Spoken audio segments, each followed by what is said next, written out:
बिस्मिल्लाहिर्रहमानिर्रहीम। अस्सलाम वालेकुम वरहमतुल्लाहि वबरकातुहू। दोस्तों, आप मेरा यूट्यूब चैनल पाक न्यूज़ 55 देख रहे हैं। मैं अहमद खान। हालात बहुत बुरे हैं पाकिस्तान में, यानी कि पाकिस्तान एक लड़ाई की तरफ जा रहा है, एक जंग व जदल और इंतशार की तरफ जा रहा है। और इसको धकेलने वाले कौन हैं ये आप जानते हैं, मुझसे ज़्यादा बेहतर आप जानते हैं, क्योंकि आपको भी पता है और मुझे भी पता है। और सबसे बड़ी कमज़ोरी तो हमारी अदलिया की जो अभी उसके सामने आ रही है, ये उनकी है।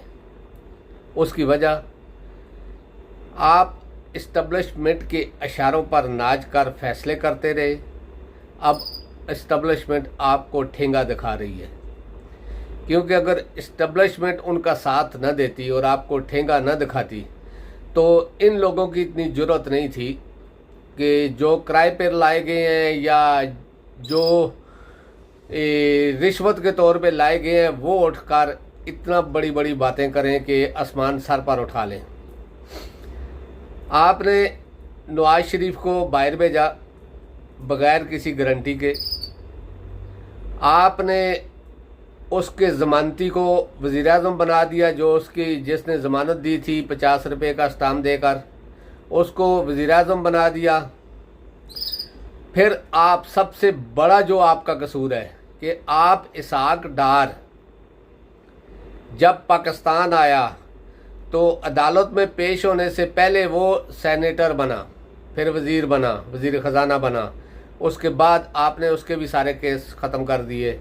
फिर आपने इनको नैब में जो केस थे वो अभी तक पेंडिंग हैं, उनको आपने नहीं चलाया क्योंकि आपको इस्टब्लिशमेंट ये काम नहीं करने दे रही थी। ये तो हम सब जानते हैं, इसमें कोई ढकी छुपी बात नहीं है कि कोई आदमी नहीं जानता है इस बात को कि नैब में जितने केस भी थे और ऐसे ऐसे केस थे और FIA में ऐसे ऐसे केस थे जो 100% जिसमें इन लोगों को सज़ा होनी थी।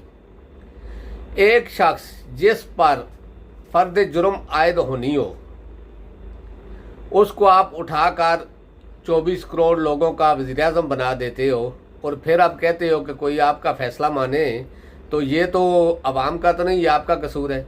आप उस वक़्त क्यों खामोश थे? आपने अभी तक इन चीज़ों पे क्यों नोटिस नहीं लिया? आपने नवाज शरीफ के गारंटर को क्यों गिरफ़्तार नहीं किया? आपने नैब के जितने केस वापस हुए थे उस पर जो PTI की दरख्वास्तें हैं उन पर अमल क्यों नहीं किया? आपने FIA के जो केस वापस हुए हैं या जिस पे केस पर वज़ीर-ए-आज़म जो बना हुआ है इस पर फर्द जुर्म आयद होनी थी उसको क्यों नहीं टेक ऑफ किया? ये आपकी गलती है चीफ जस्टिस साहब, ये आपकी कमज़ोरी है। लोगों ने आपको इस्तेमाल किया, आप इस्तेमाल होते रहे, लेकिन इसमें आप ही सिर्फ इस्तेमाल नहीं हुए, आपने पूरे 24 करोड़ लोगों को भी इस्तेमाल किया, क्योंकि आप दरगुजर करते रहे जैसे आप कर रहे हैं। आज कितने दिन हो गए हैं, एक आइन के मुताबिक आपने फैसला दिया, उन्होंने मानने से इनकार कर दिया, आप उनको तारीखें दे रहे हो। आप अपने फैसले को अगर लागू नहीं कर सकते तो फिर फैसला देने की क्या ज़रूरत है? आप chief justice of supreme court हैं, आप कोई एक गांव की पंचायत के चेयरमैन नहीं है। आप फैसला दिया आपने, उसको ऊपर डेटें देना आपका काम नहीं है। आप सीधा सीधा बोले कि मैंने फैसला दे दिया है, 14 मई को इलेक्शन होने हैं, अगर नहीं होंगे या इतनी तारीख को आपने ये फंड देने हैं, अगर नहीं देंगे तो ये बात है। बस दूसरी लंबी बातें करने की आपको क्या ज़रूरत थी? ये आपकी कमज़ोरी से उन्होंने फ़ायदा उठाया है।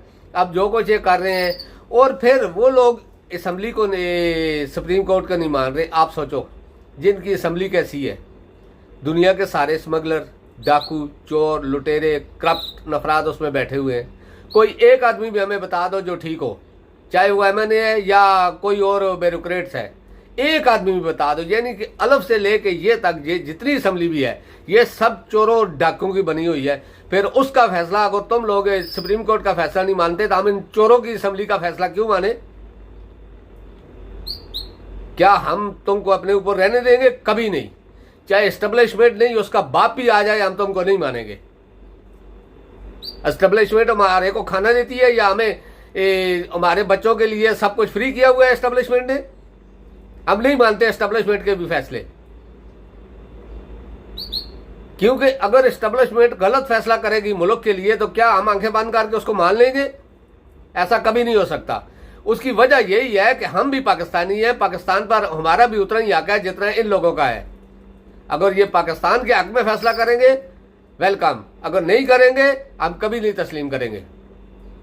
हमारा भी अब यही फैसला है। अगर ये लोग सुप्रीम कोर्ट के फैसले पर अमल दरामद नहीं करते तो मुझे कुछ ऐसी खबरें पहुंची हैं कि अब पाकिस्तानी निकल कर इनको घरों से निकालेंगे। फिर हम देखते हैं कि कौन रोकता है लोगों को, क्योंकि 24 करोड़ अवाम का मसला है। ये एक आदमी, एक सुप्रीम कोर्ट का या एक किसी लीडर का मसला नहीं है, ये पूरे पाकिस्तान का मसला है। अब जो पाकिस्तान के साथ आप जुल्म करोगे, वो देखो जो किराए पे लाया गया है वजीर खजाना, जो इधर से हुकूमत के और खाकान अब्बासी के जहाज में फरार हुआ था, वापस नहीं आ रहा था, जो किराए पे लाया गया, उसके सारे केस आपने खत्म किए। खत्म करने के बाद उसको, यानी कि आने के बाद एक मुजरम जो साबित हो गया, जिसकी जायदादें जब्त हो गई, सारा कुछ हो गया, आने के साथ ही वो पहले वजीर खजाना बनता है, बाद में अदालत से उसके लिए फैसला आता है। फिर आप बोलते हो कि ये लोग गलत है, ये लोग गलत नहीं है, हमारी अदलिया गलत है, क्योंकि हमारी अदलिया के फैसले ही इन लोगों को शाह देते रहे हैं। अगर अदलिया एक जगह पर डट जाती, इस्टेब्लिशमेंट क्या करती?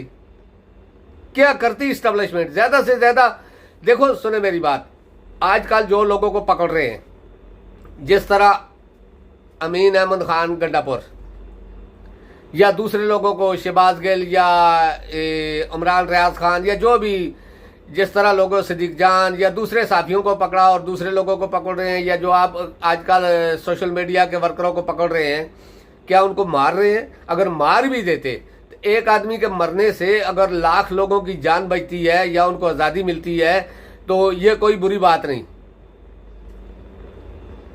तो आप इतना डरे हुए हैं, एक आदमी यानी कि चीफ जस्टिस आज 3 महीने हो गए फैसलों पे फैसले दे रहा है और दरगुजर कर रहा है।